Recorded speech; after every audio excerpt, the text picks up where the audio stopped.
Hello दोस्तों, सर्व ज्ञान academy YouTube channel में आपका पुनः हार्दिक स्वागत है। हम आज आपके सामने रीड एग्ज़ाम में आने वाले शब्द रूपों से संबंधित प्रश्नोत्तरों की श्रेणी लेके आए हैं। तो दोस्तों शुरू करते हैं शब्द रूपों में आने वाले कुछ महत्वपूर्ण प्रश्नोत्तर। सबसे जो पहला प्रश्न है वो आपका है, भवती शब्दस्य षष्ठी विभक्ति बहुवचन रूपम अस्ति। भवती शब्द का षष्ठी विभक्ति का बहुवचन रूप है। तो यहाँ पे आपके ऑप्शन में दे रखा है, ए में भवानी, बी भवंतः, सी भवताम, डी भवती। तो दोस्तों आपको यहाँ पे ये ध्यान रखना कि जितने भी सर्वनाम शब्द हैं उसमें षष्ठी विभक्ति की बहुवचन के पीछे अंत में आम शब्द जुड़ा होता है। तो यहाँ पे देखना कि यहाँ पे आम कहाँ लिखा। तो देखो शब्द में सी ऑप्शन में है भवता में आम शब्द, तो भवताम हुआ। जैसे अगर यहाँ पे तत्शब्द की बात करें तो वहाँ पे क्या होता है, तेसाम, जिसके पीछे आम आता। और एतत् शब्द की बात करें तो एतेसाम आता है। इदम शब्द की बात करें स्त्रीलिंग में तो आसाम आता। तो इस तरह यहाँ पे आपका ऑप्शन होगा सी वाला सही। बात करते हैं नेक्स्ट प्रश्न की, अस्मत् शब्दस्य रूपम अस्ति। अस्मत् शब्द का रूप है। अस्मत् शब्द ये सर्वनाम शब्द है जिसका अर्थ होता है मैं। इसका शब्द रूप इसमें कौन सा सही है? जैसे ए में दे रखा मत, बी दे रखा आसंदः, सी आस्तम, डी अपि। तो यहाँ पे मत शब्द जो है ये पंचमी विभक्ति का एक वचन है। तो आपका ये वाला ऑप्शन सही होगा। बात करते हैं अपन नेक्स्ट प्रश्न की, जगताम पदे विभक्ति अस्ति। जगताम पद में विभक्ति है। तो यहाँ पर जगत शब्द है। तो यहाँ पे देखो पिछले अभी जो अपना पहला प्रश्न था जिसमें भवताम षष्ठी विभक्ति का बहुवचन था, तो यहाँ पर भी जिसको शब्द में ताम शब्द जुड़ा हुआ जिसमें देखो आम आ रहा है, तो यहाँ पर भी षष्ठी विभक्ति का ये होगा बहुवचन। तो यहाँ पर भी ऑप्शन में क्या होगा आपका षष्ठी रहेगा। बात करते हैं नेक्स्ट प्रश्न की, पितृ शब्दस्य द्वितीया बहुवचनम चिन्हुतु।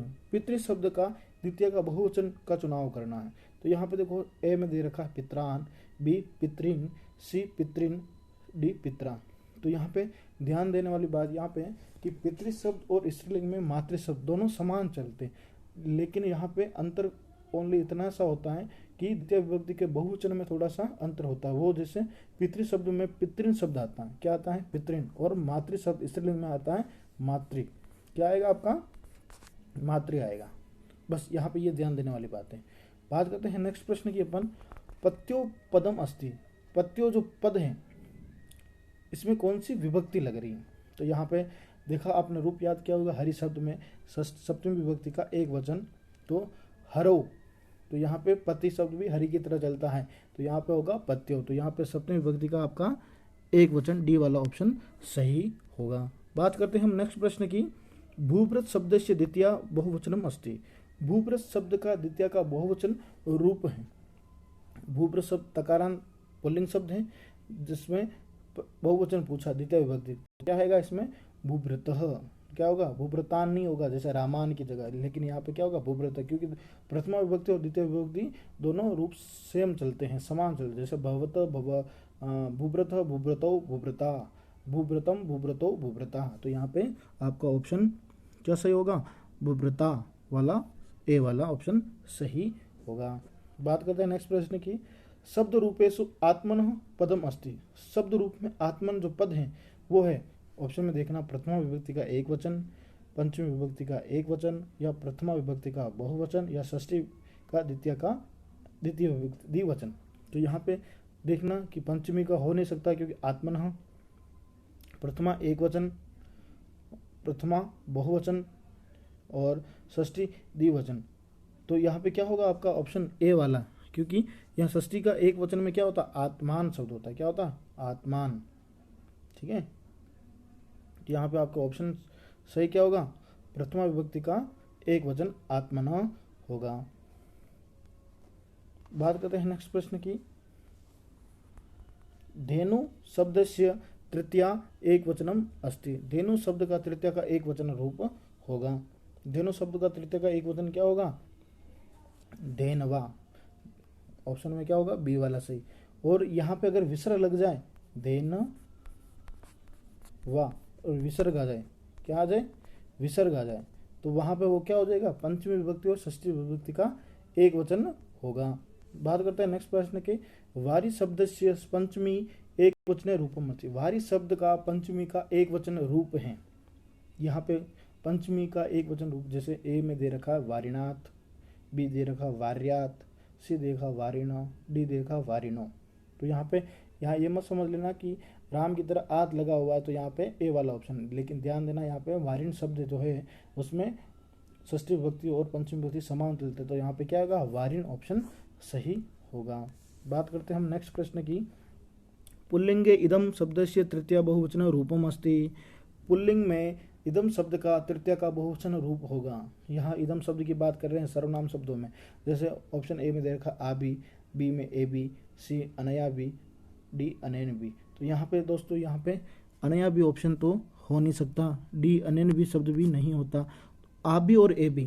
तो यहाँ पे ध्यान देने वाली बात यह है कि इदम शब्द अगर पुल्लिंग में पूछे तो वहाँ पे ए शब्द लगता है, तो क्या बनेगा, ए बी, पुल्लिंग की बात करें तो। और अगर स्त्रीलिंग में हो तो वहाँ पे आ लगता है, आकारांत की तरह।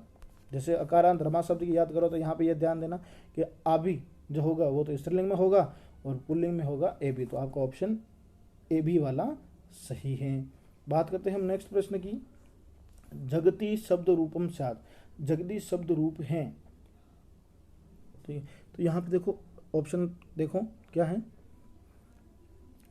पंचमी का एक वचन, सप्तमी का एक वचन, चतुर्थी का एक वचन, षष्ठी का बहुवचन। तो यहाँ पे सप्तमी विभक्ति का एक वचन, क्योंकि इसमें जगती है, वारी शब्द है, तो यहाँ पे क्या होता है कि द्वितीय विभक्ति के द्वितीय और प्रथमा विभक्ति के द्विवचन और बहुवचन में थोड़ा सा अंतर होता है। जैसे प्रथमा विभक्ति के एक वचन द्विवचन में क्या होगा कि वारिण शब्द जो लिखा होता है उसमें ये होता है कि मात्राओं में अंतर होता है, वा री णी, छोटी बड़ी और छोटी बड़ी छोटी। जैसे वारिणी छोटी छोटी एक में होगा, बड़ी छोटी, तो ये मात्रा, तो इन मात्राओं का अंतर। और सप्तमी विभक्ति होगी उसमें एक ही मात्रा होगी, छोटी छोटी। जैसे जगती शब्द है तो जगत में घ में अ मिला हुआ है और ती की मात्रा छोटी, तो क्या होगा, जगती। तो यहाँ पे ये हमेशा ध्यान रखना, सप्तमी विभक्ति। तो यहाँ पे आपका ऑप्शन में क्या सही होगा, सप्तमी विभक्ति का एक वचन। ठीक है, नेक्स्ट प्रश्न की बात करें हम। हरि शब्दस्य पंचमी विभक्ति रूपम नास्ति। हरि शब्द का पंचमी विभक्ति में रूप नहीं है। जैसे हरि शब्द की पंचमी विभक्ति की लाइन बोलेंगे अपन तो हरे, हरिभ्याम, हरिभ्य। तो यहाँ हरे ए ऑप्शन में दे रखा है, हरिभ्याम दे रखा है, हरिभ्य दे रखा है, लेकिन हरे जो है ये चतुर्थी का एक वचन है। तो यहाँ पे डी वाला जो ऑप्शन है वो आपका सही होगा। बात करते हैं हम नेक्स्ट प्रश्न की। जगत शब्द से द्वितीय बहुवचन रूपम स्यात्। जगत शब्द का द्वितीय विभक्ति का बहुवचन रूप होगा। तो यहाँ जगत शब्द चलता है जगत, जगतौ, जगंती, जगतम, जगतम, जगतौ, जगंती। दोनों रूप समान चलते थे। यहाँ पे ऑप्शन में होगा बी वाला सही, जगंती। और ये जगत शब्द है ये पंचमी विभक्ति और षष्ठी विभक्ति का एक वचन है। ध्यान देना यहाँ जगंती में बड़ी की मात्रा नहीं आएगी, छोटी की मात्रा आएगा, जगंती ही बनेगा। नेक्स्ट प्रश्न है, गुरु शब्द से द्वितीय द्विवचने रूपम भवति। गुरु शब्द का द्वितीय विभक्ति का द्विवचन रूप होगा, जिसमें ध्यान देना, देखो इसमें गुरु में ऊ में जो रू की मात्रा है ऊ की, यहाँ पे ये गोल गोल नहीं किया हुआ, तो यहाँ पे देखो गोल किया हुआ। तो यहाँ पे ध्यान देना कि जो गुरु शब्द जो होता है उसमें द्वितीय विभक्ति और प्रथमा विभक्ति दोनों में द्विवचन में क्या होगा, ऊ की मात्रा बड़ी होगी। तो यहाँ ऑप्शन आपका गुरु वाला सही होगा। बात करते हैं हम नेक्स्ट प्रश्न की। मनस शब्द से पंचमी एक वचन रूपम भवति। जैसे अभी वारी शब्द में बात की थी जिसमें विसर्ग लगा हुआ और कोई स्वर्ण मिला हुआ। जैसे इसमें देखो कोई स्वर्ण मिला हुआ है, ऑप्शन में देखो मनस, इसमें स में अंत में ई मिला हुआ, मनसा इसमें आ मिला हुआ, मनः, लेकिन यहाँ पे मन नहीं होगा, मनस शब्द होगा। तो यहाँ पे आपका ऑप्शन में क्या सही होगा, मनसः शब्द सही होगा, क्योंकि वारिणः, जगतः इस तरह रूप जो चलते हैं इनमें मनस शब्द चलेगा। तो यहाँ पे आपका ऑप्शन सही होगा, सी वाला। बात करते हैं हम नेक्स्ट प्रश्न की। स्त्रीलिंगे इदम शब्द से षष्ठी बहुवचनम किम। स्त्रीलिंग में इदम शब्द का षष्ठी विभक्ति का बहुवचन रूप क्या होगा। तो यहाँ पे आपके क्या दे रखा है, एतेषाम। तो मैंने नेक्स्ट बात की थी, जो प्रश्न गए थे, इदम शब्द में ए लगता है, किसी भी शब्द में क्या लगता है, ए लगता है, और स्त्रीलिंग में इदम में आ लगता है, तो यहाँ पे आ कहाँ लगा हुआ है, आसाम, तो यहाँ आपका ऑप्शन बी वाला सही होगा। और जो एसाम है ये शब्द किस में आता है, ये तत्शब्द में आता है, ये एतेसाम, ये एतेसाम, ये सारे जो शब्द हैं ये तो होगा इदम शब्द में पुल्लिंग में, और ये चलेगा एतत् शब्द में, और ये गलत होता है। बात करते हैं नेक्स्ट प्रश्न की। स्त्री शब्दस्य चतुर्थी विभक्तौ एक वचने रूपम अस्ति। स्त्री शब्द का चतुर्थी विभक्ति का एक वचन रूप होगा। ध्यान देने वाली बात यहाँ है दोस्तों कि स्त्री शब्द है स्त्रीलिंग शब्द है। क्या शब्द है, स्त्रीलिंग। और स्त्रीलिंग शब्दों में अधिकतर जहाँ चतुर्थी विभक्ति होती वहाँ में आई की मात्रा आती है। जैसे शब्द आपने रमा शब्द याद किया तो क्या होगा, रमये। क्या याद किया, रमये याद किया, रमाये याद किया, रमाये, सॉरी रमाये।